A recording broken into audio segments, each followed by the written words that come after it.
هو الذي بعث في الأميين رسولا منهم يتلو عليهم آياته ويزكيهم ويعلمهم الكتاب والحكمة وإن كانوا من قبل لفي ضلال مبين۔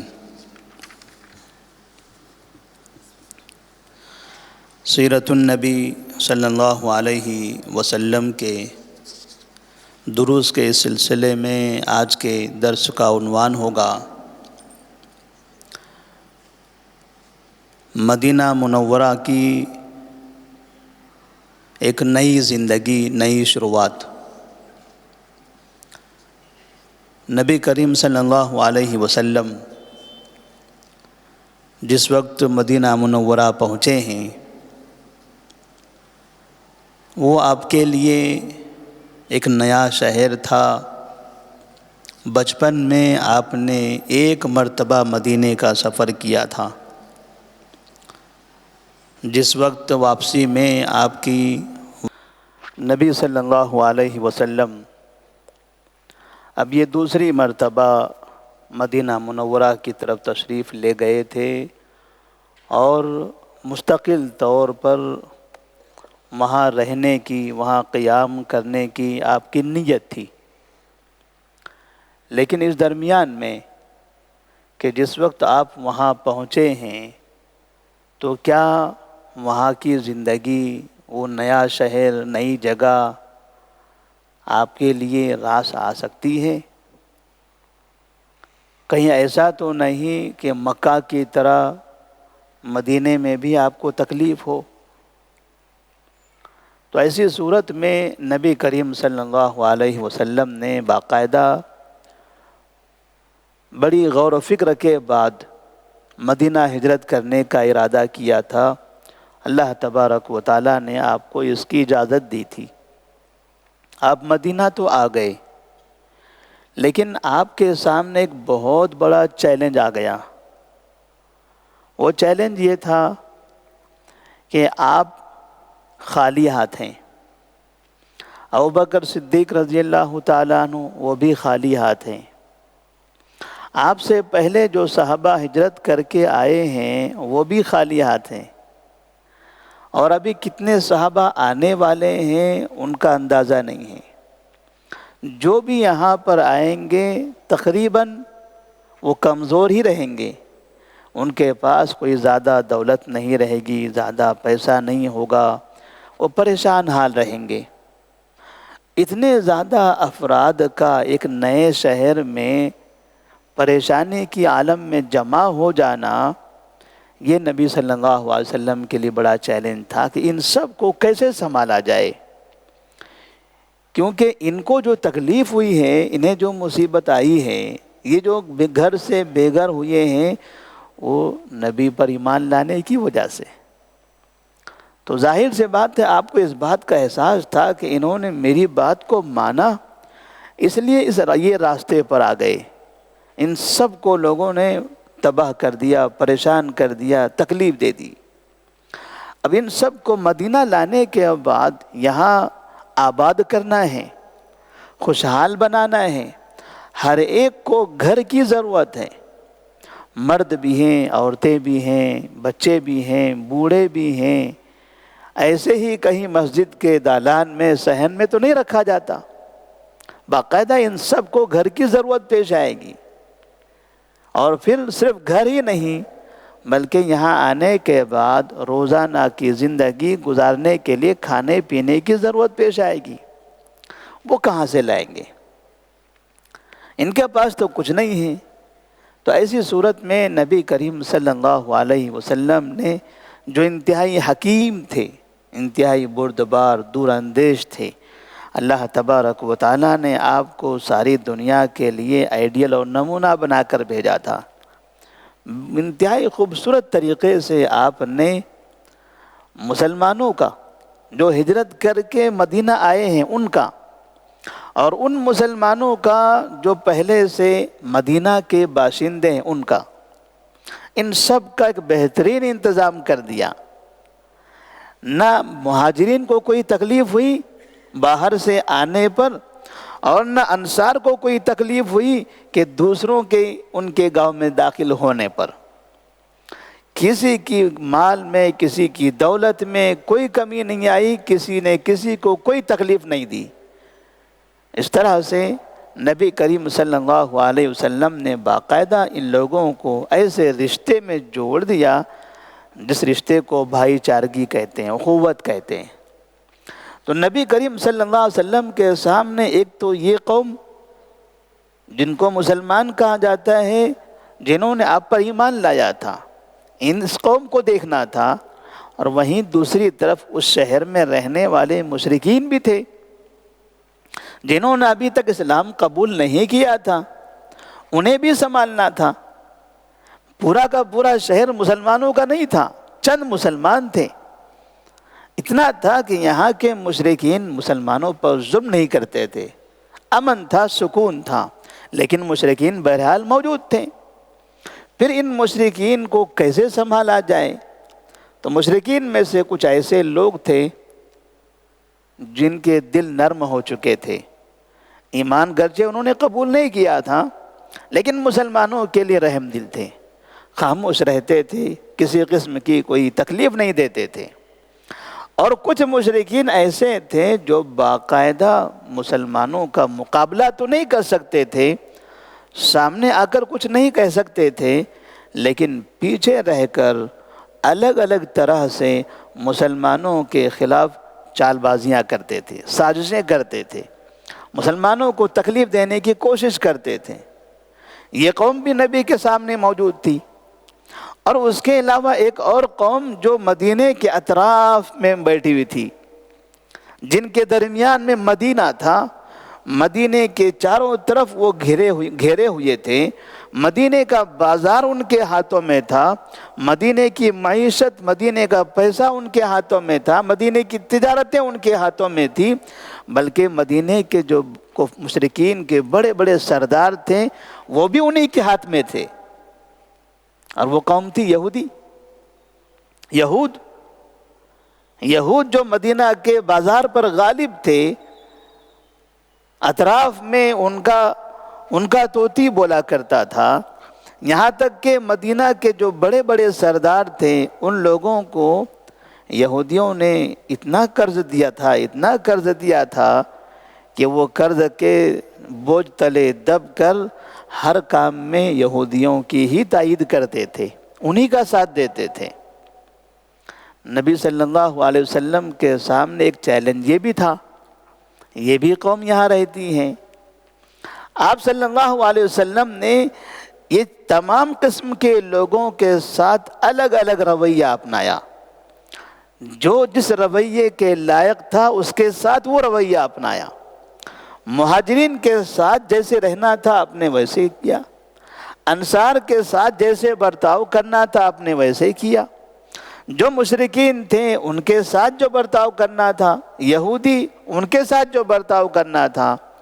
نتیجہ ایسا ہوا کہ نہ مہاجرین کو تکلیف ہوئی، نہ انصار کو، نہ مشرکین کو، نہ منافقین کو، نہ یہودیوں کو۔ حالانکہ طاقت کے اعتبار سے، قوت کے اعتبار سے، سرداری کے اعتبار سے غلبہ نبی کریم صلی اللہ علیہ وسلم کو مل چکا تھا۔ کوئی انتخاب نہیں، کوئی مقابلہ نہیں، آپ آئے مکہ سے، لوگوں نے آپ کو اپنا سردار تسلیم کر لیا۔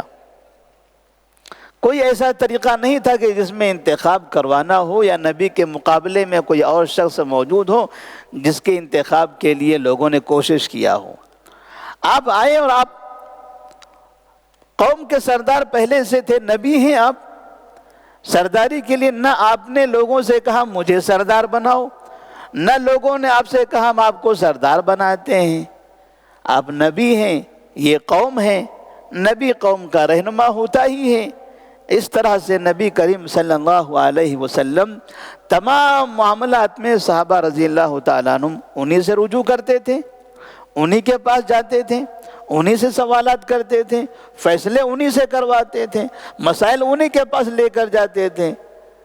تو اس طرح سے خود بخود آج سردار بن گئے، اور جب یہ سرداری آپ اطراف کے لوگوں نے دیکھی، مشرکین نے، منافقین نے، یہودیوں نے، وہ سمجھ گئے کہ اب یہاں پر محمد بن عبداللہ صلی اللہ علیہ وسلم کی حکومت ہے، اور ان کے جو افراد ہیں انتہائی فرما بردار ہیں، بڑے طاقتور لوگ ہیں، بڑے وفادار لوگ ہیں، ہم یہاں رہتے ہوئے ان کے ساتھ کسی بھی قسم کی سرکشی نہیں کر سکتے۔ اللہ تبارک و تعالیٰ نے اب نبی صلی اللہ علیہ وسلم کو اس جگہ کھڑا کیا تھا۔ اطراف میں رہنے والے لوگ باقاعدہ امن کے لیے درخواست کرتے تھے کہ ہم آپ کے ماتحت رہنا چاہتے ہیں، ہمیں امن دیجیے، ہم اپنے مذہب پر ہیں مگر آپ کے عمارت کے، آپ کی حکومت کے ماتحت رہنا چاہتے ہیں، ہمیں امن دیجیے۔ نبی صلی اللہ علیہ وسلم نے سب کو امن دیا، کافروں کو بھی آپ نے امن دیا، منافقین کو بھی امن دیا، یہود کو بھی آپ نے امن دے دیا، کسی کو کوئی تکلیف نہیں پہنچائی جائے گی۔ ہمارا ایک ہی کام ہے، اور وہ کام ہے توحید کی دعوت، ایک اللہ کی طرف لوگوں کو بلانے کی دعوت، ہم وہ کام کرتے رہیں گے۔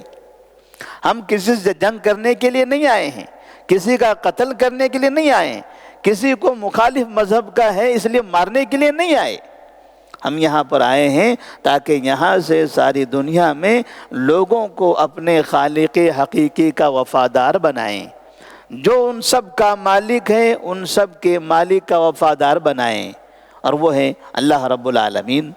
اللہ رب العالمین کی عبادت کرنا ہے۔ تو اس طرح سے نبی کریم صلی اللہ علیہ وسلم نے مدینہ کی زندگی کی جو شروعات کی بہت ہی خوبصورت طریقے سے۔ ایسا نہیں کوئی یہ سوچ سکتا تھا کہ یہ جو قوم آئی ہے مکہ سے، یہ سب پریشان کیے ہوئے لوگ ہیں، مار کھائے ہوئے لوگ ہیں، ستائے ہوئے لوگ ہیں۔ کن لوگوں نے ستایا ہے؟ مشرکین نے۔